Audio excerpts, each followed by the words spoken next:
نکاح فاسد کے بعد پیدا شدہ بچے کے نسب کا کیا حکم ہے؟ چنانچہ نکاح فاسد میں وطی کے دن کے بعد سے 6 مہینے کے بعد اور 2 سال کے اندر جو بچہ پیدا ہوگا اس کا نسب ثابت مانا جائے گا۔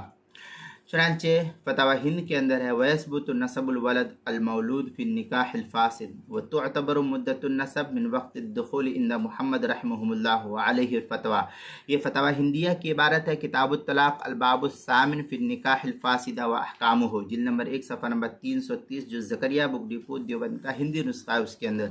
اسی طریقے سے در مختار کے اندر ہے وَيَثْبُتُ النَّسَب احتیاطًا بلا دعوة وتعتبر مدته وهي 6 أشهر من الوطی فإن كانت منه إلى الوضع أقل مدة الحمل، مدة الحمل یعنی 6 أشهر فأكثر۔ اس طریقے کی عبارت جو ہے در مختار ما شامی کتاب الطلاق باب المہر جلد نمبر 4 صفحہ نمبر 277، جو زکریا بک ڈپو دیوبند کا ہندی نسخہ اس کے اندر۔